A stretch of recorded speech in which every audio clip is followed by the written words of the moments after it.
Yo, what up? How's it going? And welcome back for another video. In today's video, I'll be showing you guys how to play what I think is one of the easiest comps and one of the strongest comps for the most of the set, and that is the Dragon Horde or Dragon Alliance comp.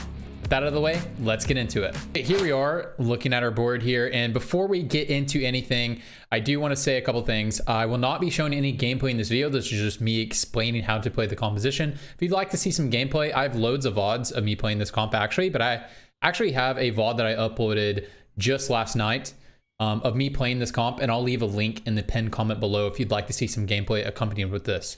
The other thing I do want to say real quick is we are going to be showing the Daeja version of this build, so the Daeja version of Daeja carrying. This is what we're going to be talking about the majority of the time, because this is actually the board I look to play when I take Dragon Horde or Dragon Alliance. This is the board I look to play most of the time.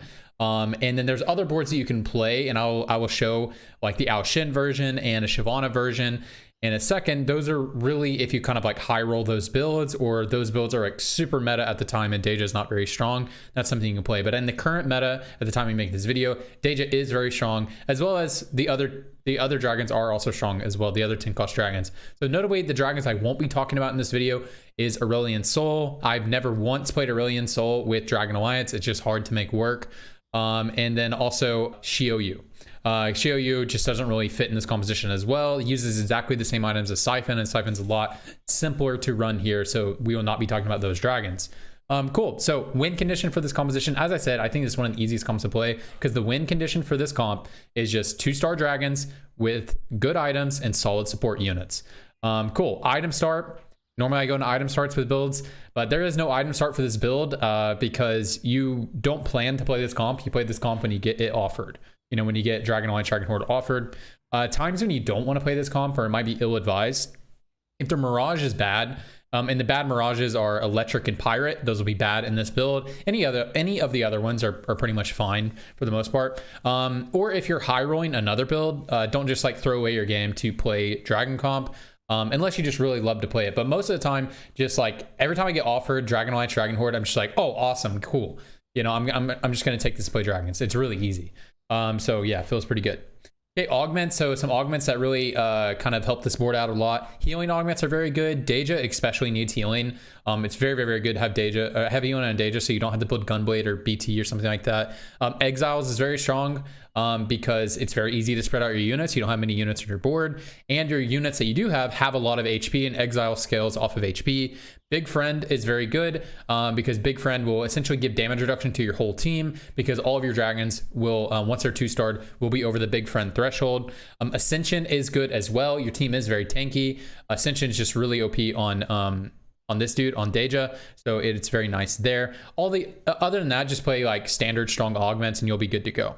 So this comp is really easy, as I've said before, but you know, you get offered this augment on 3-2 or 4-2, and you can roll a little bit on 7 to hit some more dragons, but the ideal is we want to push to 8 and we just want to 2-star dragons. It's as simple as that, and then we just run Thresh and we run Ornn. Thresh will give us Guardian and will give us 4 Whisper. Ornn is just the best bruiser, so we play him to get our bruiser. Also, by playing Ornn, we have the option to level up to an Outshin out of Daeja if you want to do that. So that's why we play this guy here. Very, very, very, very, very strong. And if we're running this board, our level 9 is just Yasuo. So level 9, we go Yasuo. That gives us 4 Mirage and Yasuo, who's an amazing unit. If you don't play Yasuo, you just play Bard or Soraka. Those are fine as well. Cool. So some items real quick. Items are going to be Daeja. Daeja, we want to put anything like this is going to be fine. Crit, Rageblade, Shiv, Archangel, GS, they're all fine. Depending on what the Mirage is, it kind of changes a little bit, like how strong those items are. Like, for example, if you're running Duelist, then Shiv is very naturally going to be good in Duelist. If you're playing Spell Sword, then Rageblade is naturally going to be very good there, and so on and so forth. But for the most part, you know, don't think about it too hard. Just make sure Daeja has some AP. And you know, attack speed items are okay, and you're good to go. I just put these items here, the JG, Giant Slayer, and Archangel, just to kind of show what are some solid Daeja items that you can run every single game. But other than that, just make sure you're running solid Daeja items. Don't think about it too hard. But you know, if you know the Mirage text, and you can know how to min-max it a little bit, but you know, really just run good items and you'll be good to go. Idas gets your tank items. Ornn gets your leftover tank items, and then Syfen is going to get healing. You want healing, damage, QSS, and tank. All those are going to be fine. But yeah, really make sure you have healing in some capacity, and you'll be good to go. These items right here, like BT, Titans, QSS, are always going to be good for Syfen. But I mean, you can go more damage if you like, or more tank if you like. It's really not that big of a deal. The main carry for this comp is going to be Daeja, and the side carry is Syfen here.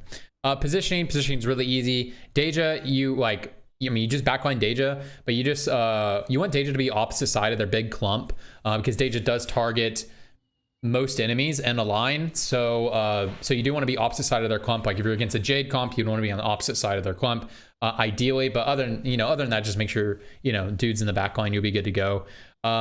You can use Thresh.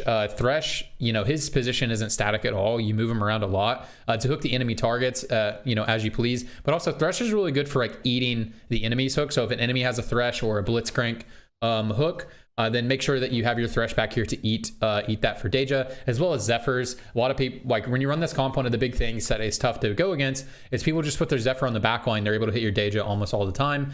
And so just make sure you're moving your Thresh around and keeping an eye on that. That's something special you can do there. Something nice is to let Ornn and Idas take the aggro for you instead of your Syfen. Syfen, you do want to live a long time in the fights, and these are going to be, Idas is your tankiest unit, Syfen's your next tankiest unit, but Ornn, you just really need him to get his first ult off. So I like to position in a way to make sure that Ornn and Idas take aggro. It doesn't mean you have to position back here or anything like that. A lot of times that just means you put Ornn here and you put Syfen next to Ornn, so that you just don't want Syfen exposed on the ends, because you don't want Syfen to ever be main tanking. Because you just want these people to be tanking. Position Syfen on the same side as enemy carries. If you've never played Syfen before, you just let's say they're running a Corki comp, they have Corki, Lulu, all that stuff back over here. Then you want Syfen to be somewhere over here, right? And all that good stuff. So just make sure Syfen's on the same side as their carry, and that'll be better positioning for you. But really, yeah, positioning is pretty simple. All right, let's go over to the Outshin board, the Outshin version. And the Outshin board is the exact same board. You just play Outshin, because as I said before, we're playing Ornn, so it makes it naturally easy to just play Tempest. So here we are. So when do you play Outshin? So you play Outshin if the Mirage is bad, as we talked about before. If it's Electric or Pirates, you can play Outshin. I had a game like that today where I was like, oh man, I took Dragon Horde. I was like, oh man, I'm gonna have to run like Electric Daeja. This is gonna suck. And boom, I had Outshin. Game was saved. So yeah, you play this if the Mirage is bad. Or if you hit an Outshin 2 randomly, or you go 9 and you can slow pivot to the 10 cost dragons. The board can look a little bit different because you can run, Shyvana with this dude, but that is not going to happen that often. So this is going to be more often when you're replaying this board, how the Outshin version of it's going to look. It's going to look exactly like Daeja, and all the positioning stuff is exactly the same, except for, it doesn't really matter where Outshin is, because Outshin just hits units across the board. It's not a big deal. Outshin items, I guess I can talk about that a little bit. Outshin items, it's just Sojin plus AP. It's really, don't think about it too hard. Shiv can be fine on him as well, because he does gain a lot of attack speed from Tempest. So if you need a Shiv user, it can also be on your Outshin. Crit is good. Gunblade is good if you don't have any healing in your augments. But yeah, as I said, when you play this comp, you do really want to have healing in your augments, so you don't have to build that on your carries. At least on your backline carries, it's fine to still have BT on Syfen. BT is just an amazing item on Syfen. So yeah, that's some tech there. All right, here we have the Shyvana board. And so this is just a version of the Shyvana board. There's many different versions, but I wanted to keep it as close to the other boards that we're running, because whenever you're playing Dragon Horde or Dragon Alliance, I always look to play that core Daeja board that I showed you guys first. That is just like the easiest place to start from, and you don't really plan to play Shyvana, or I don't really plan to play Shyvana or Outshin. It's just I end up playing them if I hit, or if the Mirage is bad for Daeja, but I still needed to take the Dragon augments. So that's why these boards look so similar, because I don't ever I'm always looking to play Daeja, and I only play the 10 cost if it looks really good for it, or I can go 9 and slow pivot out, or I just don't hit the Daejas and I hit these. So that's why these boards look so similar. Okay, Shyvana board is just the level 8 board is just drop Ornn and you play Nico, so you're gonna lose out on Bruiser, which sucks. But it's better to play Thresh because you can get Guardian and you can get the thing here. You can get Whispers as well, so I do like to play Thresh over the other two. Over Ornn, and then Ornn is just your level 9, pretty simple there. Shyvana items are going to be AP, Crit, Giant Slayer, and Spark are all really good items. Morello is also good if you don't have healing reduction on this one. You can do Morello on your Shyvana, but all those things are good and you'll be good to go. Anyways, guys, that's a really this is a really quick guide. I honestly think this is one of the easiest builds to play in the entire game, and just playing around that core, you know, this core Daeja build that I'm showing you guys, this playing around this is so simple, and this board is really strong. It's not like you're like playing this board and you're just holding on to get to one of these ones. This board is really strong. I finish my games all the time with this board. I just go 9 and play Bard or Yasuo, and I'm good to go. So yeah, I just wanted to show you guys how to play this build. I think a lot of people don't know how to play the dragons. I think they try to play too many dragons. They try to play like Shoyu and Aurelion Soul, stuff like that. Just no, cut it out. Just stick with this and you'll be good to go. I play this build all the time, and it feels like a free top 4 every time I do. Anyways, that's it for the guide. Hope you guys learned a lot. If you have any questions or want me to clarify anything, please put it in the comments below. I do look at all my comments and respond to them when they warrant a response. Or you can comment below if you just want to help me in the YouTube algorithm. Does help me. You can like the video. That helps me out a lot too if you like the video.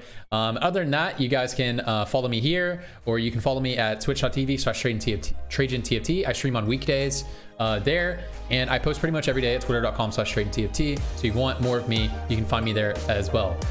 Anyways, guys, I hope you have a fantastic day, fantastic night, wherever you are, and show for doing well. See ya. Bye.